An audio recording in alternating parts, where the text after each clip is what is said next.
എന്റെ മണ്ഡലത്തിൽ ആരെങ്കിലും ഇങ്ങനെ ഒഴിപ്പിക്കാൻ വരില്ലല്ലോ, ആരും ആ പ്രദേശത്തൂടി പോവില്ല. അതുപോലെ നിങ്ങളുടെ അടുത്തുകൂടിയും ഒരാള് നിങ്ങളെ ഒഴിപ്പിക്കാൻ ഈ സ്ഥലത്തിന്റെ പരിസരത്ത് നിന്ന് ഒരാളും വരില്ല, ഒരാളും.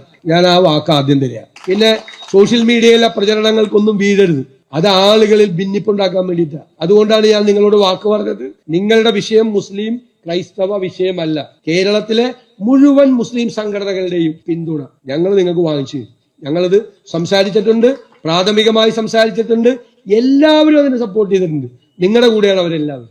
സർക്കാർ വിചാരിച്ചാൽ വളരെ എളുപ്പത്തിൽ നടക്കും. കേരള സർക്കാർ വിചാരിച്ചു അവർ വെച്ചിരിക്കുന്ന വഖഫ് ബോർഡാണ്, അവരൊക്കെ തീരുമാനം എടുത്താൽ മതി.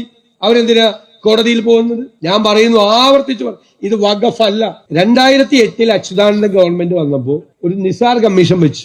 പാർട്ടിക്കാരനാണ്, ജഡ്ജായിരുന്നു, പാർട്ടിക്കാരനാണ്, അവരുടെ സ്ഥാനാർത്ഥിയാക്കിയിട്ട് മത്സരിച്ചിട്ടുണ്ട്. അദ്ദേഹമാണ് പറയുന്നത് ഇത് ആദ്യം ഈ കമ്മീഷൻ ഇത് വഖഫ് പ്രോപ്പർട്ടിയാണെന്ന് പറയാം. അത് കഴിഞ്ഞിട്ട് UDFന്റെ കാലത്ത് വഖഫ് ബോർഡിന്റെ ചെയർമാൻമാരുണ്ടായിരുന്നു. പാണക്കാടത്തെ ഉമറലി തങ്ങള്, പാണക്കാടത്തെ റഷീദ് അലി തങ്ങള്, അവരാരും ഇത് വഖഫ് പ്രോപ്പർട്ടിയാണ് എന്ന് പറഞ്ഞ് ഇവരെ ഒഴിപ്പിക്കാനോ ഒരു നോട്ടീസ് പോലും കൊടുത്തിട്ടില്ല. അവരിപ്പോഴും പറയുന്നത് ഇത് വഖഫാണെന്ന് പറയുന്നത് ഇസ്ലാമിന് യോജിച്ചല്ല എന്നാണ് അവരുടെ നിലപാട്.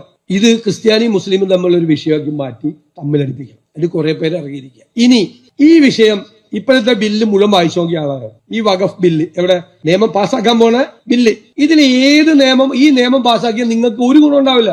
ഇപ്പൊ പറയുന്നതിന് അനുകൂലമായിട്ട് പറയുന്നവര് ഇതിന്റെ 40ാം വകുപ്പ് എടുത്തു കളഞ്ഞു, അതുകൊണ്ട് ഗുണമെന്ന്. 40ാം വകുപ്പിൽ എന്താ പറയുന്നത്? 40ാം വകുപ്പില് വഖഫ് പ്രോപ്പർട്ടിയിൽ അവസാന തീരുമാനമെടുക്കാൻ വഖഫ് ബോർഡിന് അനുവാദം ഉണ്ടായിരുന്നു. അത് എടുത്തു കളഞ്ഞു എന്നാണ്. അത് എടുത്തു കളഞ്ഞാൽ ഇത് പ്രോപ്പർട്ടി നിങ്ങളിലേക്ക് വരുമോ?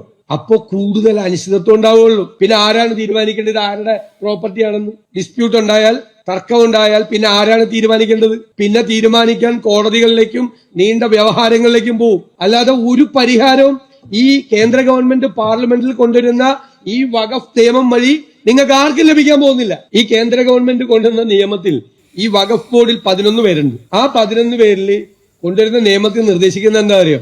അതിൽ 2 പേര് അമുസ്ലിങ്ങളാകണമെന്ന്. എന്ത് മര്യാദയാണ്? തിരുവിതാംകൂർ ദേവസ്വം ബോർഡ് അല്ലെങ്കിൽ കൊച്ചിൻ ദേവസ്വം ബോർഡ്, ദേവസ്വം കമ്മീഷണർ നിയമം കൊണ്ടുവരികയാണ് ഗവൺമെന്റ്, അത് ഹിന്ദു ആകണമെന്ന് നിർബന്ധമില്ലെന്ന്. അവിടെ പോയി ഒരു മുസ്ലിമിന് ഇരിക്കാൻ പറ്റുമോ? ഏത് ദേവസ്വം ബോർഡിന്റെ കമ്മീഷണറായിട്ട്? എന്ത് മര്യാദയാണത്? അതാണ് വഖഫ് ബില്ലിലുള്ള പാര. ഇവരുടെ ഉദ്ദേശം ഇതൊന്നുമല്ല. ഈ ബില്ലും നിങ്ങളുടെ പ്രശ്നവും തമ്മിൽ ഒരു ബന്ധമില്ല. ഈ ബില്ല് പാസ്സായാലും നിങ്ങൾക്ക് ഒരു ഗുണം ഇതിനകത്ത് ഉണ്ടാകാൻ പോകുന്നില്ല. വെറുതെ തെറ്റിദ്ധരിപ്പിക്കുകയാണ്. അത് ചില ഈ സോഷ്യൽ മീഡിയയിൽ എന്ത് തോന്നിയാസം എഴുതാല്ല കുറെ ആളുകൾക്ക്.